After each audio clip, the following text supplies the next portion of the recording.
அன்பு நேயர்களுக்கு இனிய வணக்கம். இது உங்கள் தமிழன் தொலைக்காட்சியின் அரசியல் அரங்கம் நிகழ்ச்சிக்கு உங்களை அன்புடன் வரவேற்பதில் மகிழ்கிறேன்.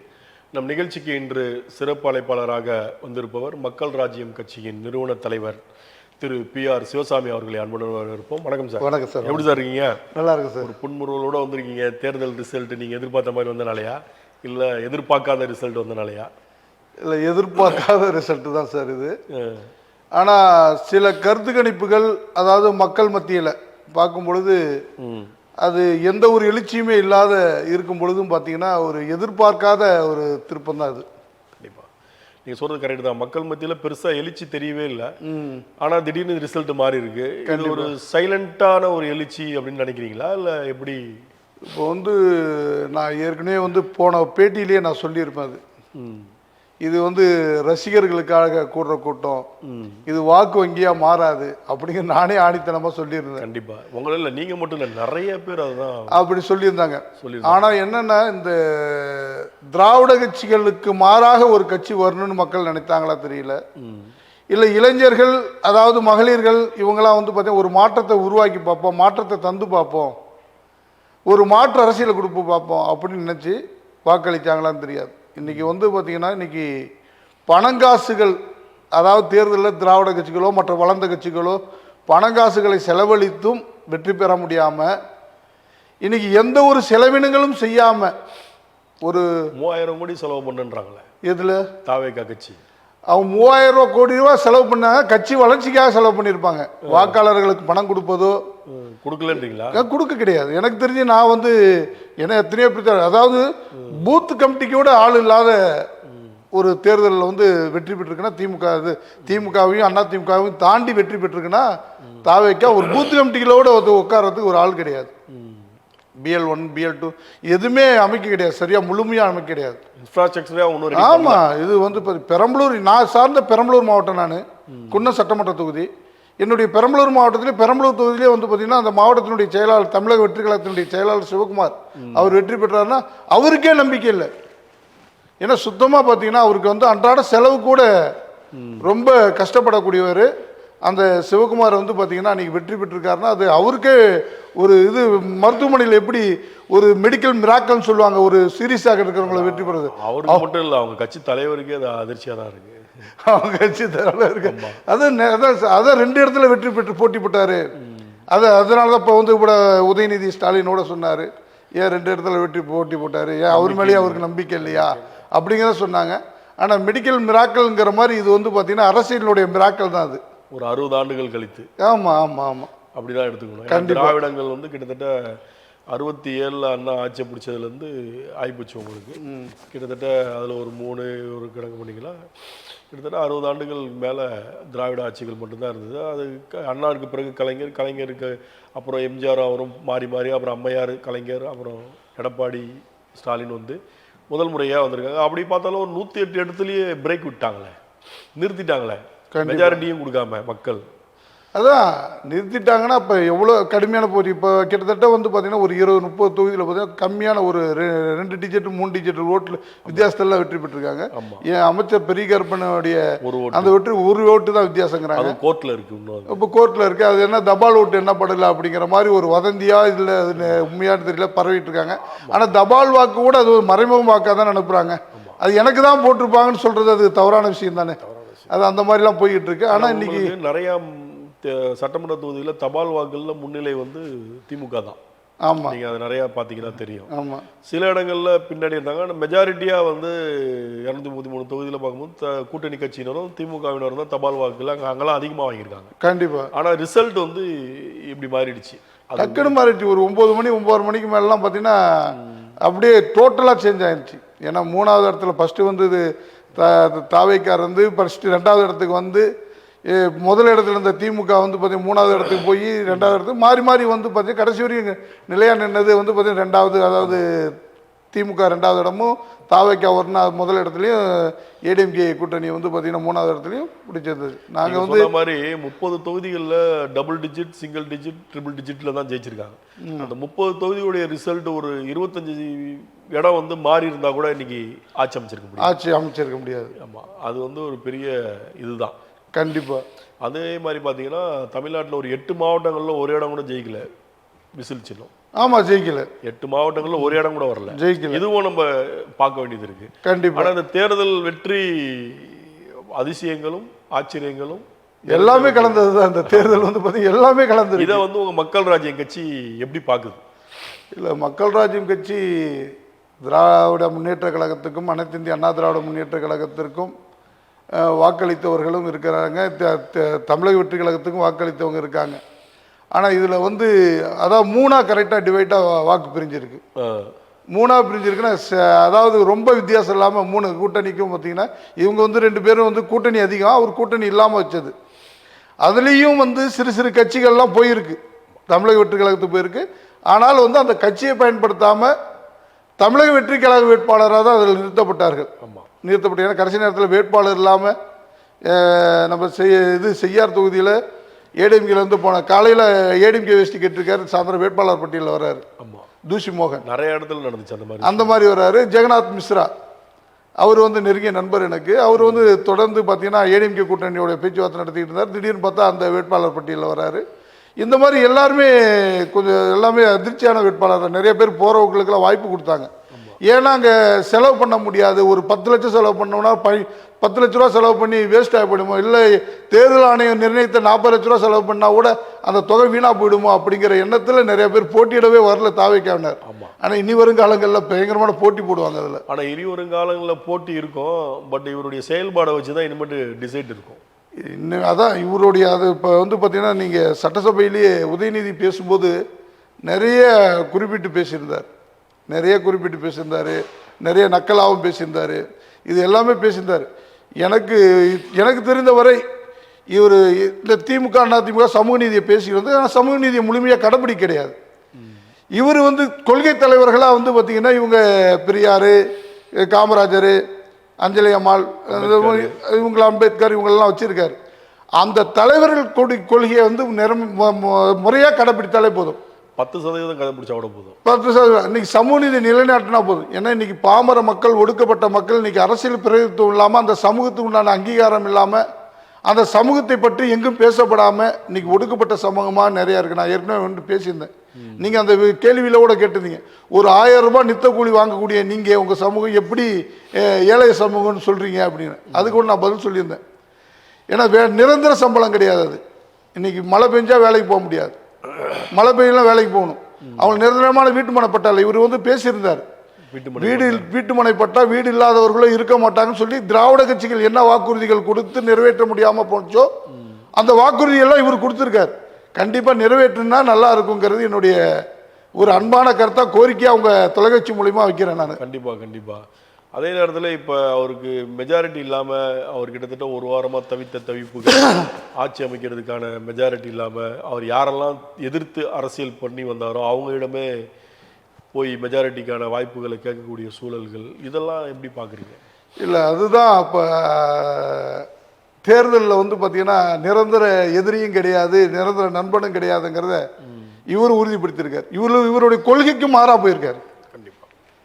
இவருடைய கொள்கைக்கு மாறாக போயிருக்காரு. ஏன்னா யாரை எதிர்த்து யாரை திட்டி இது பண்ணாரோ அங்கே போய் கேட்டிருக்காரு. கேட்டால் அதில் என்ன சொல்கிறார், அந்த கூட்டணியில் வெற்றி பெற்றவர்கள் என்னை ஏற்றுக்கிட்டவருங்கிறார் இவர். ஏன்னா நேரடியாக ப்ரெஸ் மீட்டோ பேட்டியோ ஒரு கொடுத்தாதான் இவருடைய என்ன சொல்கிறாருங்கிறதே தெரிய வரும். அவங்களுடைய நிர்வாகிகளோடு அது சம்மந்தமாக பேசுறது கிடையாது. ஆமாம், அவங்க என்ன சொல்கிறாங்க, சனாதனத்திற்கு எதிரானவர்களிடம் கூட்டணி வச்சிருக்கிறோம், சனாதனத்துக்கு எதிரானவர்கள். எங்கள் எதிரி திமுக தான் சொன்னாங்க, திமுக தீய சக்தி திமுகன்னு சொன்னாங்க. இப்ப ஆதரவு கொடுத்தோன்னு சனாதனத்துக்கு எதிரானவர்கள் மாறி பேசுறாங்க. அப்ப வந்து என்ன நம்புறது என்ன போறது, சராசரி அரசியல்வாதி ஆயிட்டாரு. இப்ப அப்படிதான் எடுத்துக்க முடியுது. இப்ப என்ன பண்ணிருக்குன்னு அவரு வந்து பாத்தீங்கன்னா ரிசைன் பண்ணி ஒரு 10 பேர் ரிசைன் பண்ணி வச்சிருந்தாருன்னா, நீ வந்து என் கொள்கை ஏற்றியா ரிசைன் பண்ணுங்க. அவர் ஒரு தொகுதி ரிசைன் பண்றாரு இல்லையா, அதே வருஷத்து ஒரு 10-20 பேர் ரிசைன் பண்ண வைக்கணும். வாங்க ஆதரவு கொடுக்குறீங்களா, ரிசைன் பண்ணிட்டாங்கன்னா மெஜாரிட்டி இவர் இருப்பார். நீங்க தனியா என்னுடைய கூட்டணியில் நில்லுங்க அப்படின்னு ஜெயிச்சுட்டு வாங்க. விசில் தினத்தில் நில்லுங்க, உங்க சின்னத்தில் கூட்டணியில் நில்லுங்க, புதுசா நில்லுங்க, உங்க கட்சி கூட்டணியா நில்லுங்க. தனியா நிக்குமா, தனி சின்ன வேணுமா, நில்லுங்க, வெற்றி பெறுங்க. நீங்க யாராவது ஒருத்தர் வெற்றி பெற்றாலும் நம்ம அன்னைக்கு ஆதரவு கொடுங்க சொல்லி ஒரு அந்த மாதிரி பண்ணியிருக்கலாம் அவர். கண்டிப்பா. ஆனால் இவரு சராசரி அரசியல்வாதி மாதிரி தானே இப்போ வந்திருக்காரு. ஆமாம். இப்போ இவருக்கு வந்து பார்த்தீங்கன்னா இவர் வந்து தீசக்தி திமுகங்கிறதுக்கும் அதாவது கொள்கை சக்தி இந்த பிஜேபிங்கிறதும் ஏடிஎம் கேட்கறது மற்றும் பலர் சொல்லிக்கிட்டு இருந்தார். இப்போ மற்றும் பலரில் பாதி பேர் இருக்காங்களே எங்க. ஆமாம், அதுதான் இப்போ கொஸ்டின்ஸாக இருக்குது. இப்போ அதாவது ஊழலையும் தீய சக்தியும் எதிர்த்து அரசியலுக்கு வந்தவர் இப்போ ஊழல் செய்த கட்சின்னு எதை குற்றச்சாட்டினாரோ அந்த கட்சியிலேருந்து ஒரு 25 எம்எல்ஏக்கள் இவருக்கு வந்து பெரும்பான்மை நிரூபிக்க ஓட்டு போட்டிருக்காங்க. அதையும் இவர் அக்செப்ட் பண்ணிக்கிறாரு. ஆமாம், தீய சக்தியை தான் ஒழிக்க வந்தேன் அப்படின்னு வந்தவர் இப்போ திமுகவுடைய ஆதரவையும் வாங்கிக்கிறாரு. இப்போ இதில் எங்கே இவருடைய மாற்றத்துக்கான அரசியல் இருக்குன்னு நினைக்கிறீங்க?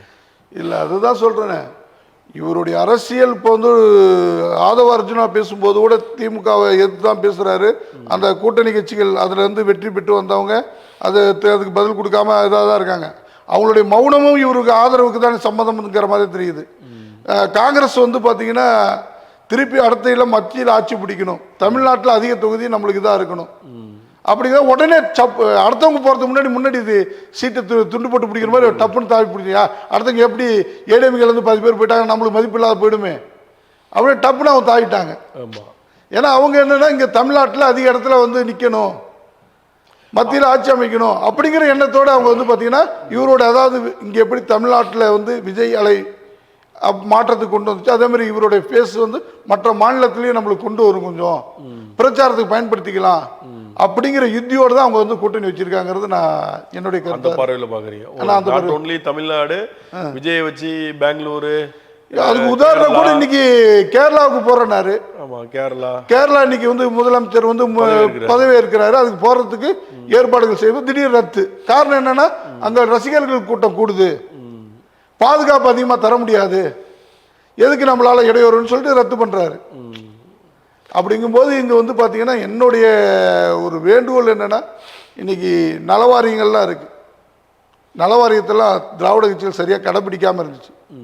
வருமானம் வரக்கூடிய நலவாரியங்கள் கட்சியினுடைய மாவட்ட செயலாளர்கள் மற்றும் அதாவது 2ஆம் கட்ட தலைவர்கள் தோத்துருப்பாங்க இல்லையா, அவங்களுக்கெல்லாம் சில நலவாரிய தலைவர்கள் பதவி கொடுத்து அது மூலமா வருமானத்தை ஈட்டிக்க சொல்றாங்க.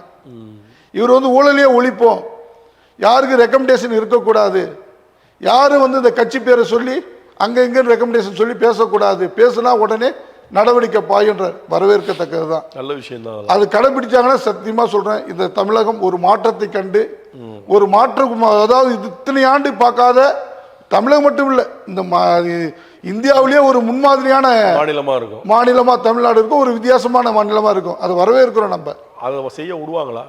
அதுதான் இப்ப கூட்டணியில வச்சு பார்த்தா அதுதான் செய்ய விடுவாங்களா அப்படிங்கிறது ஒரு கேள்விக்குறிதான் இருக்கு. ஏன்னா கம்யூனிஸ்ட் போல கட்சிகள் அதை ஆதரிப்பாங்க கண்டிப்பா, அவர்கள்லாம் ஆதரிக்கிறதுக்கு வாய்ப்புகள் கஷ்டம்தான். அதான் இப்ப இவங்க என்ன பண்ணிருக்காங்க, போன உடனே எல்லா வேட்பாளரும் எம்எல்ஏ பூரா ஊர்ல போயிட்டு மாவட்ட ஆட்சியர் காவல்துறை அதிகாரிகள் இதெல்லாம் பார்க்கறதுக்கு முன்னாடி நிறைய மாவட்டத்தில் வந்து பார்த்தீங்கன்னா பிடபிள்யூ டிபார்ட்மெண்ட்டை தான் போய் பார்த்துருக்காங்க.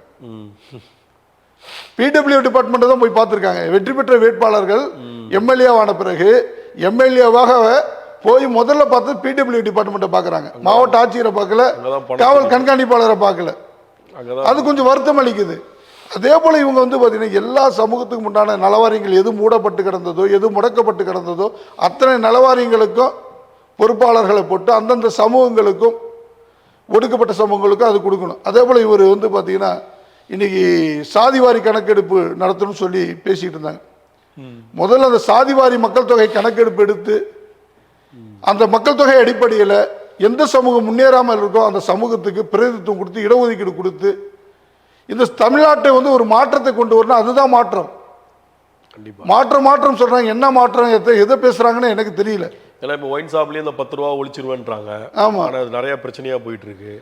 அதே மாதிரி அவர் சொன்ன முக்கியமான கோரிக்கைகளில் வந்து இந்த இலவச பஸ்ஸு, இந்த 2500 ரூபாய் பெண்களுக்கு, இதுக்கெல்லாம் அவர் கையெழுத்து போடுவார்னு ரொம்ப எதிர்பார்த்தாங்க. ஏன்னா ஸ்டாலின் அவர்கள் வரும்போது இந்த இலவச பஸ்ஸு மற்ற சில விஷயங்களுக்கெல்லாம் உடனடியாக மகளிருக்கான ஒரு 5 திட்டங்களுக்கு கையெழுத்து போட்டார். இவரும் அதை போடுவார்னு பார்க்கும்போது சிங்கப்பெண் படைக்கும் அப்புறம் வந்து ஒரு 2 விஷயங்களுக்கு தான் அவர் மெஜாரிட்டியாக கையெழுத்து போட்டிருக்காரு. இதெல்லாம் மக்கள் மத்தியில் ஒரு பெரிய எதிர்பார்ப்பு இருக்குது. அதே நேரத்தில் இந்த 2500 ரூபா அவர் தரல, பழைய திட்டங்களே தொடரும்னு சொல்லியிருக்கிறதுல பெண்கள் மத்தியில் ஒரு சின்ன ஒரு அதிர்வலை இருக்கு. அதை எப்படி பார்க்குறீங்க? எனக்கு தெரிஞ்சு இந்த இலவசங்கள் அவர் அறிவிச்சாரு, அது எதை வச்சு ஜெயிக்கணும்னு அறிவிச்சாரோ இல்லை ஜெயிக்கணுங்கிறதுக்காக தான் அறிவிச்சிருப்பார் அவர். இந்த விஷயத்தை அறிவிச்சதுக்கு பதிலாக தமிழ்நாட்டில் ஏழைகளே இல்லாத மாநிலமாக நான் உருவாக்குவேன் அப்படிங்கிற ஒரு விஷயத்த சொல்லியிருக்கலாம். இதற்கு மாற்றா இந்த இலவசங்களை பூரா தடுத்து இந்த வறுமை இருக்கிற இந்த சிலிண்டர் இலவசமாக கொடுக்கறதுக்கு பதிலாக அவங்களுடைய சம்பள உயர்வு ஏதாவது ஒன்று ஒரு வகையில் உயர்த்தி அவங்க ரொம்ப ஏழ்மையிலேருந்து போகாமல் கையேந்தாத நிலைமைக்கு கொண்டு வராமல் அவங்களுக்கு ஏதாவது இப்போ சொன்னார் இல்லைங்களா, அந்த எம்ப்ளாய்மெண்ட் ஆஃபீஸில் பதிவு பண்ண இளைஞர்களுக்கு 4000 ரூபாய் மாதம் வழங்கப்படும், இந்த மாதிரி இதெல்லாம் சொன்னாங்க இல்லையா, அவங்களுக்கு துரிதமான வேலை, நிரந்தரமான வேலை அது கொடுத்துட்டு அது ஏழை எளிய மக்களுக்கு அரசு சலுகைகள், இந்த இடஒதுக்கீடு, இந்த வேலை வாய்ப்புக்கு இடஒதுக்கீடு அதாவது இன்னைக்கு சாதி ரீதியாக இடஒதுக்கீடு கொடுக்குறாங்க, அது வரவேற்கத்தக்கது தான். அதில் இடஒதுக்கீடு பெற்றவங்களே திரும்ப திரும்ப பெற்றுக்கிட்டு இருக்காங்க, வளர்ந்தவங்களே வளர்ந்துக்கிட்டு இருக்காங்க. இன்னும் அதை விட பார்த்தீங்கன்னா பொருளாதாரத்தில் இப்போ இன்னைக்கு எல்லாமே பத்திரப்பதிவாக இருக்கட்டும், தங்கமாக இருக்கட்டும், எல்லாமே ஆதார் கார்டுக்குள்ளே கொண்டாடுறாங்க. அந்த ஆதார எண் அடிப்படையில் இவங்களுக்கு எவ்வளோ சொத்து மதிப்பு இருக்குது, இவங்களுக்கு எவ்வளோ வருமானம் இருக்குது, அந்த அடிப்படையில் இப்போ எல்லாமே டிஜிட்டல் டிரான்சாக்ஷன் ஆயிடுச்சு. இன்னைக்கு கூகுள் பே, ஜிபே, ஃபோன்பே இல்லாத மக்களே கிடையாது. அப்படி இருக்கும்போது இந்த பொருளாதார அடிப்படையில் ஒரு குறிப்பிட்ட சதவீத இடஒதுக்கீடு அது ரொம்ப கீழே இருக்கணும். அரசு கல்விக்கு எப்படி அரசு பள்ளியில் படித்த 7.5% இடஒதுக்கீடு கொடுத்து மருத்துவ படிக்க கொடுத்தாங்களோ அதே போல் இதுக்கு ஒரு இப்போ 5%, 10% அந்த மக்களை கண்டறிஞ்சு ஜாதிவாரி கணக்கெடுப்பு நடத்தி அந்த அடிப்படையில் இடஒதுக்கீடு கொடுத்தாங்கன்னா கண்டிப்பாக இந்த இலவசங்கள் சொன்ன விஷயத்தை மக்கள் மறந்துடுவாங்க. ஏன்னா இன்னைக்கு இலவசங்கள்ன்றதே இன்னைக்கு நான் பல முறை உங்கள்கிட்ட போன பேட்டியிலே சொல்லியிருந்தேன். இன்னைக்கு இருக்கிறவங்களுக்கு அந்த 1000 ரூபாய் மகளிருக்கு போகுது, வறுமையில் இருக்கிறவங்களுக்கு போகல. ஏன்னா நிரந்தரமான முகவரி கிடையாது. ஆமாம், உண்மைதான். நிறைய பேருக்கு கஷ்டப்படுறவங்களுக்கு போய் கிடைக்கல. நிரந்தர முகவரி போல வீடு கட்டணுங்கிற போது அது பேட்டியிலே சொல்லியிருந்தேன். வீடு கட்டும்போது அவன் 3 வருஷத்துக்கு நான் ஐடி ஃபைல் பண்ணியிருக்கியா, உனக்கு இத்தனை % வட்டி கம்மியாக வரும், ஐடி இல்லைன்னா உனக்கு இத்தனை % வட்டி கூட வரும். அப்படிங்கும்போது போய் அவர் ஆடிட்டரை பிடிச்சி 3 வருஷத்துக்கு ஃபைல் பண்ணுறது, நீ வருமான வரி செலுத்துபவர் அப்படின்னு சொல்லி அவங்களுக்கு நிராகரிக்கிறாங்க. அந்த கணக்கெல்லாம் வைக்கக்கூடாது. அவங்களுக்கு இருக்கிற சொத்து எவ்வளோ, அவங்க என்ன வேலை, குடும்பத்தில் யார் அரசு வேலையில் இருக்கா, யார் என்ன வேலை செய்கிறா, விவசாய நிலத்தில் என்ன இருக்குது, விவசாயி 5 ஏக்கர் நிலம் 10 ஏக்கர் வச்சுருந்தாலும் அவன் பிச்சைக்காரன் தான் இன்னைக்கு விவசாயி. ஒருமே 5 ஏக்கருக்கு மேலே இருந்தால் தான் ஏதோ கடன் தள்ளுபடி, அது தள்ளுபடினாங்க. 10 ஏக்கர் வச்சுருந்தாலும் விவசாயி பிச்சைக்காரன் தான். ஆமாம். என்ன பண்ணுறான் இப்போ இன்னைக்கு பிளாட் போடுறாங்க, அது எதுக்குறாங்கிறாங்க. விவசாயி லாபத்தை ஈட்ட முடியாமல் வாங்கின வட்டிக்கு விவசாய நிலத்தை விற்க வேண்டியதாக இருக்குது. கண்டிப்பாக வாங்கின கடனுக்கு விற்க வேண்டியதாக இருக்குது. வட்டிக்கு மேலே வட்டி, வட்டிக்கு மேலே வட்டி ஏறி விற்க வேண்டியதாக இருக்குது. இந்த மாதிரி இருக்கிறதுனால தான் இந்த வறுமையை போக்கணும்னா இந்த இடஒதுக்கீடு, ரிசர்வேஷன், நலவாரியங்கள் எல்லாத்துக்கும் கொடுத்து அந்த நலவாரியங்கள் மூலமாக இந்தந்த திட்டங்கள் இப்படி எப்படி நரிக்குறவர் நலவாரியம் அமைத்து அந்த நரிக்குறவர் நலவாரியம் மூலமாக அந்த நரிக்குறவருடைய மேம்பாட்டுக்கு சில இதெல்லாம் ஒதுக்குனாங்க, ஃபண்டெல்லாம் ஒதுக்கி அந்த படிக்கிறதுக்கு, அந்த வீடு கட்டுற திட்டங்களுக்கு இதுக்கு ஒதுக்குனாங்க. இப்போ ஜென்ரலாக ஒதுக்குறாங்கன்னு வச்சுங்க. இப்போ கட்சியில் இருக்க அதிகாரத்தில் இருக்கிறவங்க ரெக்கமெண்டேஷன் மூலமாக அந்த அரசு திட்டத்தை வாங்கிக்கிறாங்க. அந்த வாரியத்துக்குன்னு ஒதுக்குனாங்கன்னா இன்னைக்கு எஸ்டிக்கு 1% இடஒதுக்கீடு, சில இடத்துல அது நிரப்ப முடியாமல் கிடக்கு. ஏன்னா அந்த இடத்துல எஸ்டி இல்லாமல் இருக்காங்க, இல்லை அதுக்கு தகுதி படிக்காத இருக்காங்க. அப்போ அவங்களுக்கு போய் சேர வேண்டியது அவங்களுக்கு நிலுவையில் இருக்குங்கும்போது சில இடத்துல இருக்குது, சில இடத்துல நிறைய இடத்துல வேக்கண்ட் இருக்கு, பத்தாத போயிடுது. சில கிராமங்கள், எங்கள் ஊர் பக்கத்து ஊரில் ஒரு எஸ்டி தான் தேவை, கிராம உதவியாளர் இருக்கு. அந்த சுற்று வட்டாரத்தில் ஒரே ஊரில் தான் அந்த எஸ்டி மக்கள் இருக்காங்க. வாலண்டரியாக அந்த ஒரு பையனுக்கு அந்த உதவியாளர் பதவி வீட்டு தேடி வருது. இன்னைக்கு 10,000 20,000 லஞ்சம் வாங்கிட்டு அரசியல் மினிஸ்டர் அமைச்சராக இருந்தவங்களாம் வாங்கிட்டு 1 லட்சம் 2 லட்சம் 10 லட்சம்லாம் வாங்கிட்டு கூட அந்த பதவி போட முடியாமல் இருக்கு. அப்போ அந்த பையனுக்கு பார்த்தீங்கன்னா அந்த இடஒதுக்கீடு இருந்ததுனால தான் அந்த வாய்ப்பு கிடைக்குது. கண்டிப்பாக அந்த மாதிரி ஒவ்வொரு சமூகத்திற்கும் இன்னைக்கு பிரதித்துவம் பெறாத சமூகங்களுக்கும் அந்த மாதிரி ஒரு இடஒதுக்கீடு ரிசர்வேஷன் கொண்டு வரணுங்கிறது என்னுடைய கோரிக்கையாக நான் வைக்கிறேன். உங்கள் தமிழன் தொலைக்காட்சி மூலமாக தமிழக அரசு கோரிக்கை கண்டிப்பாக முதல்வர் நாலேஜுக்கு போகும். அதே நேரத்தில் இப்போ இவரை 2 கட்சியுமே ஆண்ட கட்சிகள் போட்டு மெஜாரிட்டியை கொடுக்குற மாதிரி கொடுத்து இன்னொருத்தவங்க நாங்களும் பெருசாக தரோம்னு சொல்லி டிமாண்டு வச்சு, திமுக சார்பில் பெருசே டிமாண்ட் இல்லை, இவங்க கூட்டணி கட்சிகளை சொல்லி போய் ஆதரவு கொடுத்துட்டு இருக்காங்க. அவ்வளோதான். அதிமுக சார்பில் ஒரு 20-25 பேர் வெளியில் வந்து நாங்கள் வந்து அம்மா ஆட்சியை விஜயுடன் இணைந்து செய்வோம் அப்படின்றாங்க. அதெல்லாம் எப்படி பார்க்குறீங்க? நான் சட்டமன்ற தேர்தலே அனைத்து இந்திய அண்ணா திராவிட முன்னேற்ற தேசிய ஜனநாயக கூட்டணிக்கு தான் ஆதரவு கொடுத்துருந்தோம். ஆதரவு கொடுத்து அது சம்மந்தமாக நீங்கள் நிறைய கேள்விகள்லாம் கேட்டீங்க, பேசுனீங்க. அந்த போன பேட்டியில் ஆதரவு கொடுத்து தான் நம்ம பணிகள்லாம் செஞ்சோம். உண்மையாலும் பார்த்தீங்கன்னா திராவிட முன்னேற்ற கழகம் தொடர்ந்து ஆட்சி அமைச்சதில்லை. ஒரு முறை போச்சோம், ஒரு முறை. இப்போ புதுசாக தமிழக வெற்றி கழகம் வந்திருக்கு. அது ஆட்சி அமைக்க போகிறது யார் எல்லாம் சில்லற பசங்க அணில் குஞ்சு அது இதுன்னு சொல்லி நக்கலாக பேசிக்கிட்டு இருந்தாங்க. அடுத்தது நம்ம தான்ங்கிற தென்னாவுட்டு அதிகம். வேட்பாளர்களுக்கும் அமைச்சர்களாக இருந்தவர்களுக்கும் எம்எல்ஏவாக இருந்தவர்களுக்கும் தென்னாவுட்டு அதிகம், அசால்ட் தான் அதிகம். அதனால நிறைய மாற்றத்தை விரும்புகிறாங்க. அந்த மாற்றத்துக்கு விரும்பும்போது நம்ம தான் அப்படின்ட்டு இருந்தாங்க. இப்போ வந்து பழி போடுறாங்க. யார் பிஜேபி மேலே பழி போடுறாங்க, இல்லை எடப்பாடியார் மேலே பழி போடுறாங்க, கூட்டணி சரியான கூட்டணி வைக்கல அப்படிங்கிற மாதிரி பழி போடுறாங்க. எல்லாமே போடுறாங்க. அது ஒவ்வொருத்தரும் அவங்கவுங்க கருத்துக்கு போடுறாங்க. ஆனால் உண்மையாலும் வந்து பார்த்தீங்கன்னா இந்த மாற்றத்தை விரும்பி புது அரசியலை விரும்பி தான் போட்டிருக்காங்க. அது மெஜாரிட்டி இல்லாமல் போயிருக்கலாம். இப்போ வந்து இவங்க வந்து தனியாக உடைச்சிட்டு போயிட்டாங்கன்னா இப்போ கட்சி தாவல் சட்டங்கிறாங்க. கட்சி தாவல் சட்டம் கொண்டு வரணும் அப்படிங்கும்போது இவங்க என்ன சொல்கிறாங்க, நாங்கள் வந்து எம்எல்ஏ மெஜாரிட்டி அதிகங்கிறாங்க. இதுவரை கட்சி என்கிட்ட இருக்குங்கிறார். இவங்க பொதுக்குழு கூட்டம் கூட்டணும். அதாவது 5ல் ஒரு 2 பங்கு 5ல் 3 பங்கு செயற்குழு உறுப்பினர்கள்ட்ட பொதுக்குழு உறுப்பினர்கிட்ட நாங்கள் கையெழுத்து வாங்கி வச்சுருக்கோம், அப்ரோச் பண்ண போகிறோம், பொதுச் செயலாளர்கிட்ட பண்ணல நாங்கள் கூட்ட போகிறோம் அப்படிங்கிறாங்க. இது அம்மா இறந்த பிறகுலேருந்து இது வந்து ஒவ்வொரு இதுலேயும் வந்து ஒவ்வொருத்தரும் அதிருப்தி தெரிவிக்க இவர் எடுத்துக்கிட்டே இருக்காரு, நீக்கிட்டே இருக்காரு. இந்த இவர் நத்த விசுவநாதன் சொன்ன மாதிரி கடைசியில் அவரே நீக்கினால் நீக்குவார் அப்படிங்கிற மாதிரி காமெடியாக பேசியிருக்கேன். அது உட்கட்சி பூசல். அந்த கட்சிக்குள்ளே என்ன நடக்குதுன்னு தெரியல. இவர் பரம்பரை எதிரி திமுக கூட்டணி அமைச்சு ஆட்சி அமைக்க போகிறேன்னு சொல்லி அதனால தான் நாங்கள் எதிர்த்தங்கிறாங்க. அது உண்மையா பொய்யான்னு நம்மளுக்கு தெரியாது. ஏன்னா அவங்க 4 செவத்துக்குள்ளே பேசுகிற விஷயம் எப்படி வெளியே தெரியும்? இவங்களா சொல்றாங்க, இவங்களா போய்க்கிறாங்க. கூட ஆட்சி அமைக்க போறாருன்னு சொல்லி சிவி சண்முகம் சொல்றாரு. அதனால தான் அங்கே எதிர்க்கிறோன்னு. எதிர்க்கிறவர் ஊழல் சக்தின்னு சொன்னவர்கிட்ட போய் சேர்றது எப்படி நியாயமா இருக்கும்? அதுதான் நம்மளும் சொல்றோம். அப்ப இந்தாண்ட எதிர்க்கிறாங்க, இந்தாண்ட போய் இது பண்றாங்க. இந்தாண்ட வந்து இது எதிரியே வந்து திமுக ஒன்று டிஎம்கே ஒன்று டிவிகே மற்றும் பலரா வச்சாங்க. அந்த மற்றும் பலரா ரொம்ப திமுக விட தரம் தாழ்த்தி தான் பேசினார் விஜய்.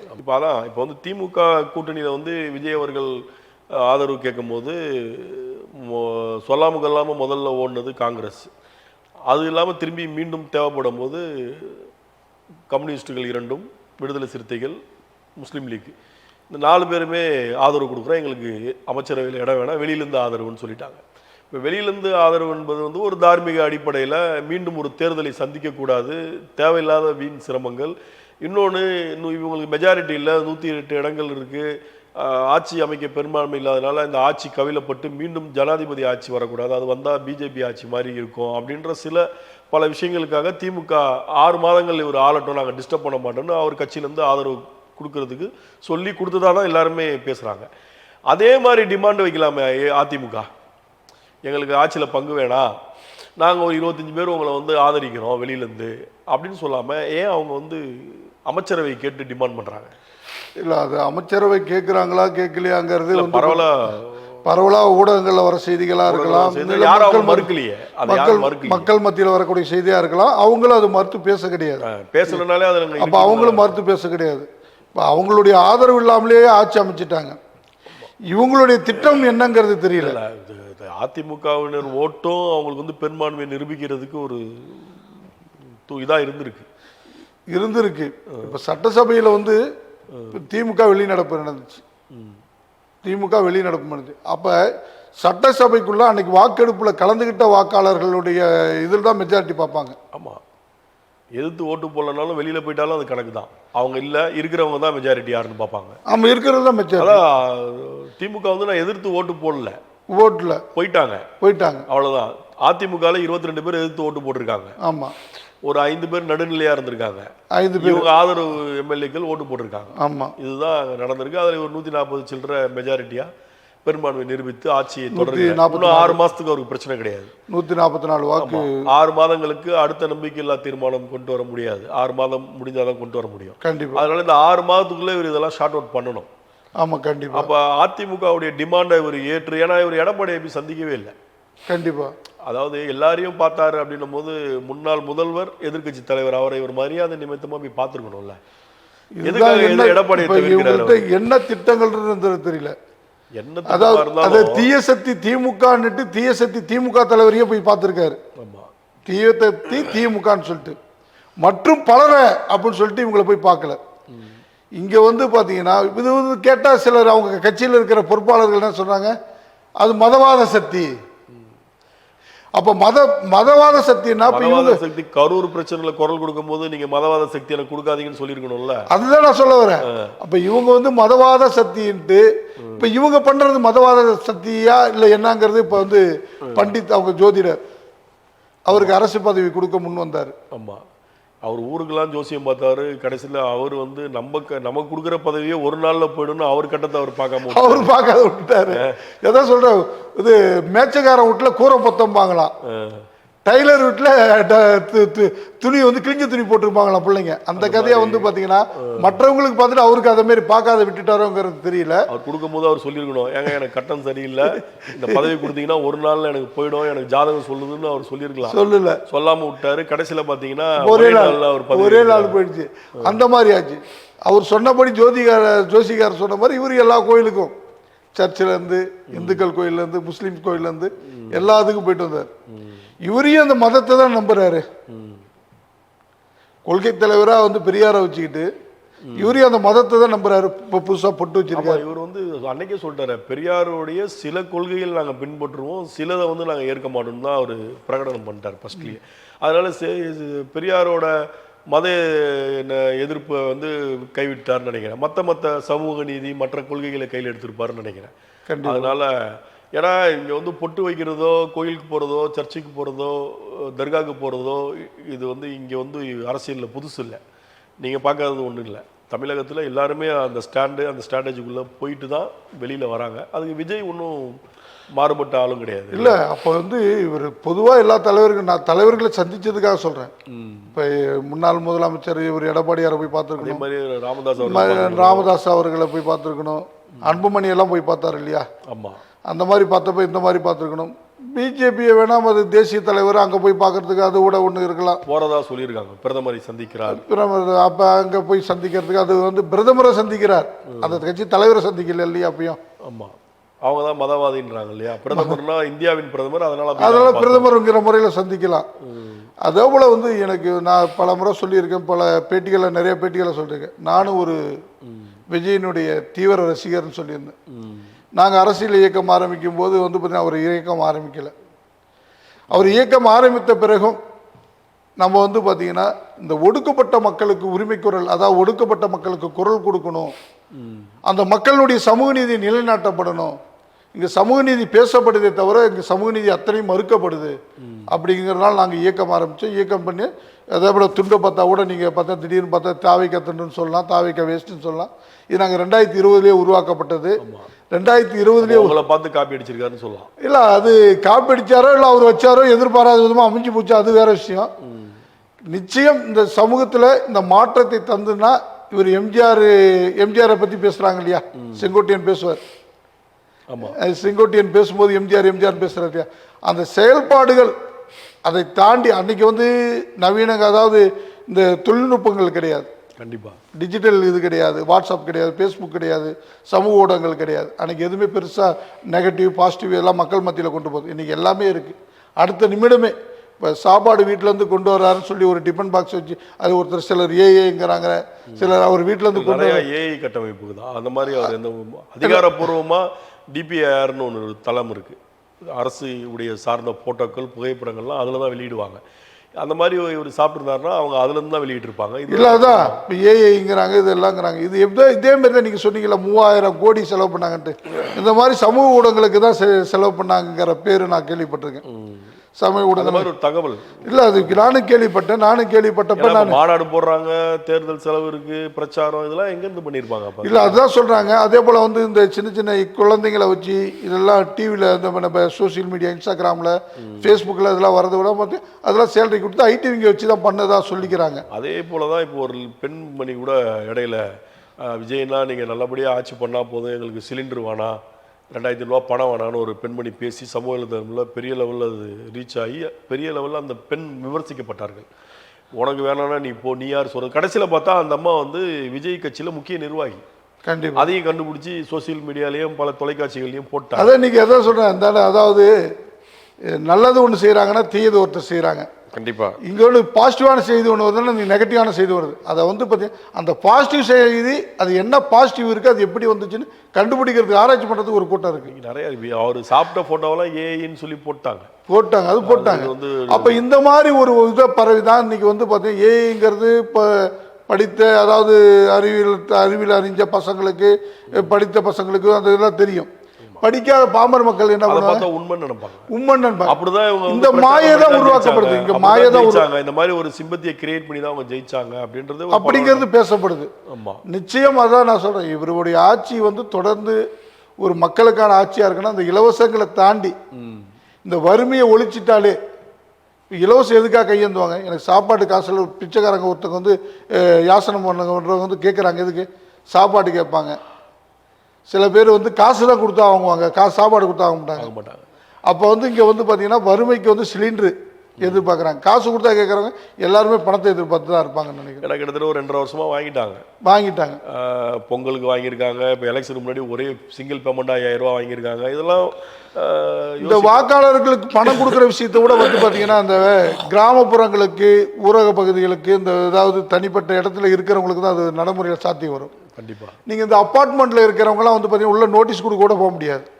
ஆமாம், பிரச்சாரம் பண்ணும்போது சில இடத்துல அப்பார்ட்மெண்ட்டில் இருக்கிற இடத்துல, சரி இடத்துல, அந்த இடத்துல எல்லாருமே அந்த மாதிரி ஆளுங்களை அதை எதிர்பார்க்கறது கிடையாது. கண்டிப்பாக நீங்கள் எதிர்பார்க்கறது யாருன்னா பாமர மக்கள் தான் எதிர்பார்க்குறாங்க. இது நம்மளுடைய பணத்தை தான் நம்மளுடைய வரி பணத்தை தான் நம்மளுக்கு கொடுக்குறாங்கங்கிறத இன்னும் அது பார்க்க. இன்னைக்கு எல்லா அரசியல் கட்சிகளும் அதுதான் பண்ணணும். இலவசங்களை மாற்றணும், இலவசங்களை ஒழிக்கணும்னா இன்னைக்கு இந்த பணத்தை எடுத்து தான் இந்த கொடுக்க போகிறாங்க அப்படிங்கிறது ஒரே தார்மீக கருத்தோடு சில அரசியல் கட்சிகள்லாம் அந்த வேலைகளை பார்த்தா நல்லா இருக்கும்.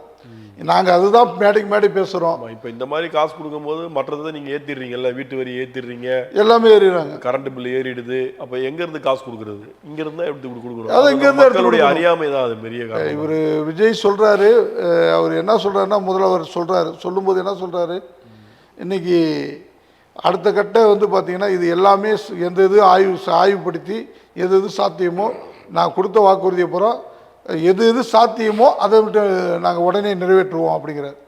அப்போ எது சாத்தியமோன்னு சொல்லி யாரும் தேர்தல் அறிக்கையில் வைக்கல. நீங்கள் சொல்லும் போதுமே தேர்தலில் அப்படி சொல்லல. எது சாத்தியமோ நான் சொன்ன திட்டங்கள் அதை மட்டும் செயல்படுதுன்னு சொல்லி தான் ஓட்டே போட்டுருக்க மாட்டாங்க. கண்டிப்பாக. இப்போ இதுவே அவர் சீட் பண்ணுற மாதிரி தானே. ஆனால் முன்னாள் முதல்வர் என்ன சொன்னார்னா, இந்த 2500 ரூபா சாத்தியம் கிடையாது, முடியாது, கஷ்டமான விஷயம், இருந்தாலும் நானும் 2000 ரூபா அறிவிச்சிருக்கிறேன். அதே மாதிரி எடப்பாடி அவர்களும் சொன்னார், 2000 ரூபா கிடைக்கிறது, ஏற்கனவே 1000 ரூபா கொடுக்கும்போதுமே எதிர்த்தார், வாய்ப்பே இல்லைன்னாரு.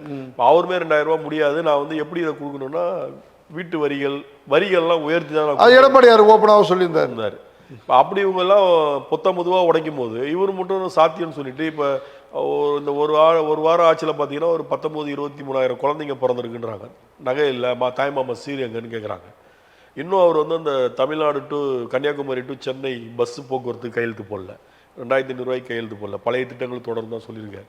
இதெல்லாம் அவருக்கு வந்து பெரிய சவாலான ஒரு விஷயங்கள் இருக்குது. இதெல்லாம் எப்படி ஒரு சமாளித்து இன்னும் அமைச்சரவை? என்னை பொறுத்தவரையும் பார்த்தீங்கன்னா நான் வந்து ஒரு ஒடுக்கப்பட்ட சமுதாயம் தான், ஒடுக்கப்பட்ட சமூகத்திலேருந்து வந்தவன் தான் நான் என்னுடைய கருத்து என்னென்னா, இந்த இலவசங்களையே வந்து பார்த்தீங்கன்னா கொடுத்ததை வந்து இலவசங்களுக்கு மாற்றாக நீங்கள் கையேந்தாத வறுமை நிலைமையை போக்குவேன் அப்படிங்கிற ஒரு திட்டத்தை கொண்டு வரணுங்கிறது நான் தமிழக முதல்வர்கிட்ட நான் மன்றாடி கேட்டுக்கிறேன் அந்த இடத்துல. ஏன்னா நிறைய பேர் இதை வந்து வன்மமாவோட எடுத்துக்கிட்டு பேசுவாங்க, விமர்சிப்பாங்க. இவன் எப்போ என்னுடைய பின்னணியை பார்ப்பாங்க, எல்லாம் பார்ப்பாங்க. உண்மையால் என்னுடைய பின்னணியை பார்த்தாலே தெரிஞ்சுக்குவாங்க. இது வறுமையை ஒழித்து இவர் வந்து ஒரு மாற்றத்துக்கான அரசியல். நான் வந்து தொடர்ந்து அரசியல்வாதிகளாக வரத்துக்கு விரும்பலை. இந்த சமூகத்தை வந்து சீர்திருத்தம் செய்து எப்படி பெரியாரை பேசப்படுகிறதோ, எப்படி அம்பேத்கரை பேசப்படுதோ, அதே பேர் என்னை பேசினால் போதும். ஏன்னா இன்னைக்கு காமராஜரை தோக்க வச்ச நாடு தானே இது. ஆமாம், ஸ்டாலினும் தோத்துட்டாரு. இல்லை அதான் சொல்கிறேன், காமராஜரை வந்து பெருமையாக பேச கல்வி தந்த காமராஜர் சொல்லி பேசிகிட்டு இருக்காங்களே. அவரே தோக்கடிச்சவங்க அம்மையார் தோத்துருக்காங்க. அதான் அவங்களெல்லாம் பண்ணியிருக்காங்க. அப்போ வந்து பார்த்தீங்கன்னா எனக்கு வந்து நான் ஒரு மாற்றத்தை கொண்டு வந்தேன், புதுமையாக கொண்டு வந்தேன். என்னுடைய 5 ஆண்டு அரசியல் காலம் எப்படி இருந்தது, நான் இலவசங்களை அறிவிச்சிருக்கேன், எல்லாம் வறுமையை போக்கியிருக்கேன், வீடு இல்லாத ஏழைகளே இல்லை அப்படிங்கிற ஒரு நிலையை கொண்டு வந்திருக்கேன். இந்த மாதிரி திட்டங்களை கொண்டு வந்தால் நல்லதுங்கிறது நான் தமிழக முதல்வருக்கு நான் கோரிக்கையாக வைக்கிறேன். ஏன்னா எனக்கு ஏன்னா நீங்கள் சொல்கிறது தான், இலவசங்கள் பெருவாரியானத்தை வந்து கட் பண்ணிடுறது ரொம்ப நல்லது. அது மக்கள் நல திட்டங்களுக்கு ஏதாவது ஒரு ஃபண்டாக வச்சு ஜாயின் பண்ணலாம். அந்த மருத்துவமனையை அதாவது தனியார் மருத்துவமனைக்கு நிகராக கொடுக்கட்டுங்க மருத்துவத்தை. இன்னைக்கு தனியார் மருத்துவமனையில் போயிட்டு உடனே எதுக்காக தாமதமாகுது அரசு மருத்துவமனையில்? நீ தனியார் மருத்துவமனைக்கு போனால் உடனே எல்லாமே பண்ணிடுறாங்க. இப்போவும் அங்கே போய் தாமதம் ஆகுது. எதுக்கு? ஒரு ஸ்கேன் எடுத்து கொடுத்துட்றாங்க. இவங்களை வந்து நேரத்தை வந்து கடைப்பிடிப்பதற்காக ஸ்கேன் எழுதி கொடுத்துட்றாங்க. முன்கூட்டியே டோக்கன் போடுறாங்க, டிமாண்டை உருவாக்குறாங்க. இதையெல்லாம் ஒழிச்சிட்டு தனியாருக்கு நிகரான மருத்துவமனையை கொண்டு வரணும். இல்லை மருத்துவ காப்பீடு கொண்டு வந்துடணும், நல்லா சிறப்பானது. இப்போ மருத்துவ காப்பீடு வந்து சில மருத்துவமனைகளில் கிடையாது, நிறைய பேர் இல்லைன்றாங்க. இல்லை, அந்த மருத்துவ காப்பீடு கொண்டு வரணும்.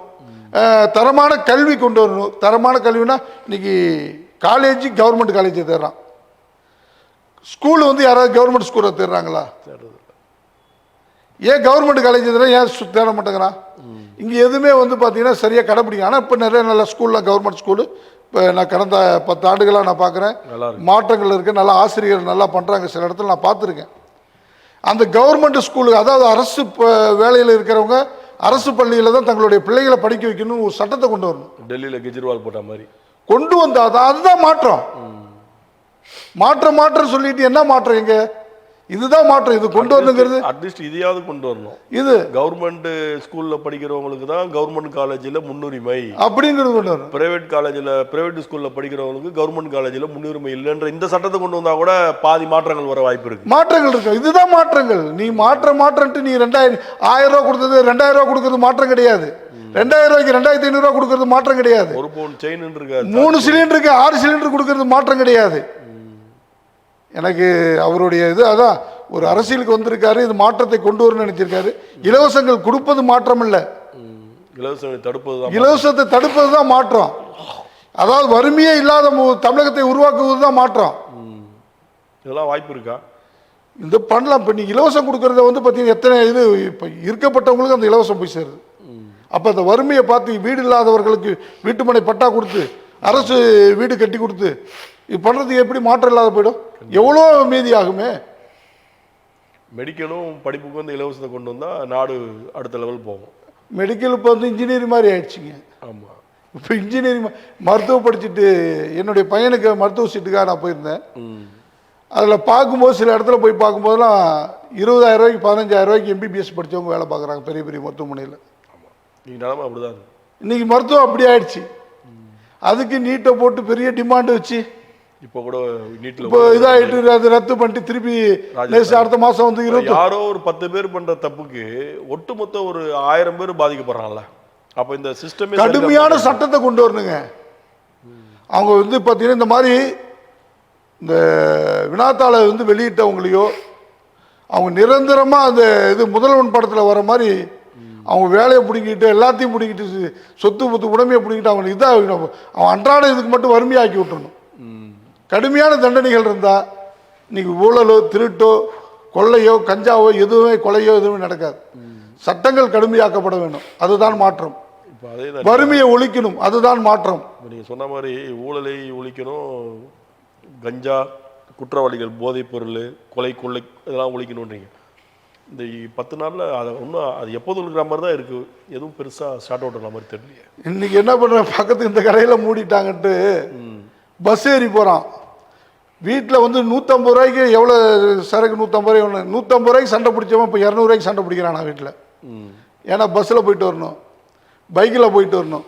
பைக்கில் போயிட்டு அவ்வளோ தூரம் வந்தால் போலீஸ் பிடிச்சி ஃபைன் போட்டுறாங்க, வண்டி 10,000 ரூபா 10,000 ஃபைன் போட்டுறாங்க. அதனால் பஸ்ஸில் போகணுங்கிறான். அந்த மாதிரி நிறையா இப்போ நான் சமூக வலைதளங்களில் பார்க்குறேன். அந்த 10 ரூபா ஒன்று தொடருது, 10 ரூபா டாஸ்மாகில் அதெல்லாம் ஒழிக்கணும்னு தானே இவர் சொன்னார். வந்து முதல் கையெழுத்துலேயே சொல்லியிருக்கலாமே, யாரும் வாங்கக்கூடாது ஸ்ட்ரிக்டாக. இல்லை இவங்க சொன்னாலும் வந்து பார்த்தீங்கன்னா அது கீழே செய்கிறத வந்து எல்லாருமே போய் பார்த்து கண்காணிச்சிட்டு இருக்க முடியாதுல்ல. மது நாட்டுக்கும் உயிருக்கும் கேடு. இப்படி போட்டு விற்கிறது, இது போட்டு விற்கிறது இது அரசாங்கம் தான் விற்குது. அவங்களே சொல்லிட்டு விற்கிறாங்க. போதையை ஒழிப்போம்பாங்கிறாங்க. இது என்ன பொருள்? கஞ்சா தான் போதை பொருளா? மது என்ன பொருள்? எல்லாமே போதை தான். போதை. அதனால இதுக்கு மாற்றா தென்னங்கள், பணங்கள் இதை திறக்க ஆரம்பிச்சிடணும். ஃபர்ஸ்ட்ல பணங்கள், தென்னங்கள், இது வந்து விவசாயிகளுக்கு நிறைய வருமானங்கள் கிடைக்கும், நல்லா பிழைப்பாங்க. அந்த மாதிரி இறக்க ஆரம்பிச்சுட்டு அதை நடைமுறைப்படுத்திட்டு அதுலேயும் வந்து பார்த்தீங்கன்னா பரிசோதனை பண்ணுவதற்கு இப்படி இது எப்படி மது பாட்டிலுக்கு பெரிய பெரிய உயர் அதிகாரிகள் எல்லாம் போடுறாங்க. அதை ஆய்வு பண்ணுறதுக்கு நாள்தோறும் அந்த கல்லை ஆய்வு பண்ணும். ஏன்னா அதுலேயும் போதை மருந்துகள் இதெல்லாம் கலந்துடுறாங்கன்றது எனக்கு. ஏன்னா நான் சிறு வயதில் இருக்கும்போது எங்களுடைய மரத்தில் கல் இறக்குவாங்க. நான் விவசாய குடும்பத்தில் வந்தேன். அப்போ என்ன பண்ணுவாங்கன்னா, எனக்கு தெரிஞ்சு அது கலப்படம்லாம் நிறையா பண்ணுவாங்க. இந்த கஞ்சி தண்ணி இதெல்லாம் வச்சு, பழைய சாத தண்ணியெலாம் வச்சு ஊற்றி அதில் மாத்திரலாம் போட்டு அது வேறு ஏதோ பவுடர்லாம் போடுறாங்க, நம்மளுக்கு தெரியல, கேள்விப்பட்டிருக்காங்க. அந்த மாதிரி போட்டுலாம் போகிறாங்க. அந்த மாதிரி இல்லாமல் ஆய்வு பண்ணுறதுக்கும் தனியாக போகணும். இந்த கல் இறக்கி விற்கிறாங்க இல்லையா, கல், பனங்கல், தென்னங்கல், அதை ஆய்வு பண்ணுறதுக்குன்னு அதிகாரிகள் போட்டு இது ஆய்வுக்கு பிறகு தான் மக்கள்கிட்ட விற்பனைக்கு போகணும். ஒரு ஜோன் பண்ணி அந்த இடத்துல கொடுக்கும்போது இந்த பழக்கத்துக்கு கொண்டு வந்துட்டு அதுக்கப்புறம் மது கடைகளை மூடுனா மது ஒழிச்சிடலாம். இப்போ பாண்டிச்சேரியில் கல்லுலாம் சாராயம்லாம் கவர்மெண்ட்டே விற்கிது. ஆமாம், அந்த மாதிரி கொண்டு வர சொல்றீங்க. ஆமாம், கல் நான் சாராயம் விற்கக்கூடாது, அது ஒழிச்சிடணும். இது பனங்கல்லுங்கிறது வந்து இயற்கையாக மரத்தில் வருது, இது எந்த ஒரு ரசாயனமும் கிடையாது. அதுக்கு தான் ஆய்வுப்படுத்தணுங்கிறேன், பரிசோதனை பண்ணணுங்கிறேன். இந்த மாதிரி நடைமுறைக்கு கொண்டு வந்துட்டு இந்த டாஸ்மார்க்கை மூடுனா சாத்தியமாகும். ஏன்னா மக்கள் படிப்படியாக இதுக்கு வந்துடுவான். இப்போ பஸ் ஏறி அங்கே அந்த கடைக்கு போகணுமா, நம்ம ஊர்லேயே கல் கடை இருக்கா, நம்ம ஊரில் எத்தனை விவசாயம் இருக்கா, ஒரு 20 விவசாயம் இருக்கான், 20 விவசாய மரத்துலையும் தென்னங்கல் இறக்க ஆரம்பிக்கிறான். அது வந்து மப்சலில் உள்ளவங்க, சிட்டியில் உள்ளவங்க என்ன பண்ணுவாங்க? ஏன் சிட்டியில், எத்தனை சிட்டியில் பார்த்தீங்கன்னா எல்லா இடத்துலையுமே தான் பார்த்து பனைமரம்லாம் இருக்குது. அதுக்கு தாங்க நான் இப்போ என்ன சொல்கிறதுன்னா, ஆய்வு பண்ணி அனுப்பிச்சி விட்டுருணும். ஆய்வு பண்ணி அனுப்பிடணும். அதை இப்போ நான் சொல்லிட்டு இருக்கேன் இல்லைங்களா. இப்போ பொள்ளாச்சி, கோயம்புத்தூர் சைட்லாம் பார்த்தீங்கன்னா பனை மரம் அதிகமாக இருக்குது, கல் இறக்குமதி அதிகமாக வரும். அங்கே குடிக்கிறதுக்கு ஆள் இருப்பாங்களா அவ்வளோ? ஒரு விவசாயிகள் நிறைந்த கிராமம் இருக்குது, அந்த கிராமத்தில் மரங்கள் அதிகமாக இருக்குது, அந்த இடத்துல கல் இறக்கிறத வந்து அந்த இடத்துல கிராமத்திலே வித்துட முடியுமா? இன்னைக்கு கறவை மாடு வச்சுருக்காங்க விவசாயிகள், பால் வந்து ஆவின் பாலகம் வாங்குது, அது என்ன பண்ணுது? சென்னைக்கு பண்ணுது, நகரங்களுக்கு அனுப்புது, ஆவின் நிலவு அங்கே கொள்முதல் பண்ணி இங்கே விற்குது. ஆனால் இங்கே பால் விலை குறைவு அப்படிங்கிறாங்க. பால் விலை குறையும் போது ஒரு செய்தியாக வருது, விவசாயிகள் என்ன பண்ணுவான்? ஐயோ குறையுதா, அங்கேயும் விவசாயி தான் அடி வாங்குறான். கண்டிப்பாக எங்க விவசாயி தான் அடி வாங்குறான். அதாவது வந்து பார்த்தீங்கன்னா விவசாயத்துக்கு வந்து இத்தனை சதவீத லாபங்கிறது அது நிர்ணயமாக கொடுக்கணும். ஒரு லாபத்தை வந்து அரசு கொள்முதல் பண்ணுறதை வந்து பார்த்தீங்கன்னா விவசாயிகளுக்கு பாதிப்பு இல்லாத கொண்டு வரணும். இவர் ஏற்கனவே தேர்தல் அறிக்கையிலே சொல்லியிருந்தார், கரும்புக்கு விலையேற்றம் பண்ணப்படும், நெல்லுக்கு கூண்டாளுக்கு விலையேற்றம் பண்ணப்படும், அரசு கொள்முதல் நிலையங்களில் வாங்கப்படும் அப்படின்லாம் சொல்லியிருந்தார். அதை முதல்ல அமல்படுத்தினாலே போதும். கண்டிப்பாக. இப்போ நீங்கள் அதிமுக கூட்டணி ஆதரிச்சனால கேட்குறேன், அதிமுகவின் எதிர்காலம் இனி வர காலங்கள் எப்படி இருக்கும்? அது அந்த கட்சியினுடைய நம்ம ஆதரவு தான் கொடுத்துருந்தோமே தவிர அந்த கட்சியினுடைய பிரதிநிதியாக நம்ம கிடையாது. பிரதிநிதி இல்லை, ஒரு கூட்டணி கட்சி. கூட்டணி கட்சி அதான் இப்போ அப்ரோச்சே இந்த தேர்தலில் நாங்கள் பார்த்துட்டோம். அவங்களுடைய இது நடைமுறையே வந்து இந்த தேர்தலில் பார்த்துட்டோம். அதிகம் ஒரு தென்னாவட்டாக இருந்தது தான்.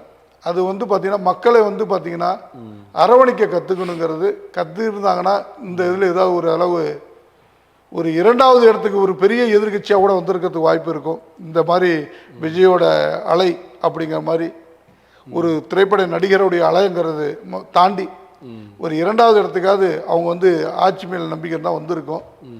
ஏன்னா அது அணுகுமுறைகள் வந்து பார்த்தீங்கன்னா சரியான முறையில் அணுகுமுறையில் அதிமுக அழிஞ்சிட்டு வருதுன்னு எடுத்துக்கலாமா? கண்டிப்பாக அதான் கண்கூட எல்லாம் பார்க்க முடியும், எல்லாமே பார்க்க முடியுது. இப்போ கண்கூடா பார்க்க முடியுது. இப்போ வந்து பார்த்தீங்கன்னா இதில் வந்து பார்த்தீங்கன்னா அண்ணாமலை இருக்கக்கூடாதுன்னு சொல்லி எடப்பாடி போட்டார். அண்ணாமலை இருக்கும்போது தமிழகத்தில் ஒரு பிஜேபியினுடைய ஒரு அலை ஒரு இது பரபரப்பு எப்படி இப்போ விஜய் அரசியலுக்கு வரும்போது ஒரு பரபரப்பு இருந்தால் அந்த மாதிரி அண்ணாமலையோட இது வர வந்து ஒரு பரபரப்பாக இருந்தது. அப்படியே அவர் போனதும் பிஜேபியினுடைய தலைவர் யாருன்னு கேட்டால் சில கிராமங்களில் இருக்கிற யார் அண்ணாமலைன்னு சொல்லுவாங்க, இல்லைன்னா மோடின்னு தான் சொல்லுவாங்க. அந்த பரபரப்பு இல்லாத போயிடுச்சுல. இப்போ நம்ம கூட்டணியில் இருக்கும்போது பிஜேபி கிட்ட போகும்போது ஆட்கள் தலைவர்கள் மாறிடுறாங்க, போயிடுறாங்க. அப்போ மாறும் பொழுது என்ன ஆகுது? புதுசாக போய் ஒரு கூட்டணி கட்சிகள் அறிமுகப்படுத்த வேண்டிய சூழ்நிலைக்கு தள்ளப்படுறாங்க. கண்டிப்பாக சார், உங்கள் நேரங்களை ஒதுக்கி பல நல்ல கருத்துக்களை சொல்லுவீங்க. ரொம்ப நன்றி சார். ரொம்ப நன்றி சார், மகிழ்ச்சி சார். மீண்டும் அடுத்த அரசியல் ரகம் நிகழ்ச்சியில் மற்றொரு சிறப்பு அழைப்பாளருடன் உங்களை சந்திக்கும் வரை விடைபெறுகிறேன். நன்றி, வணக்கம்.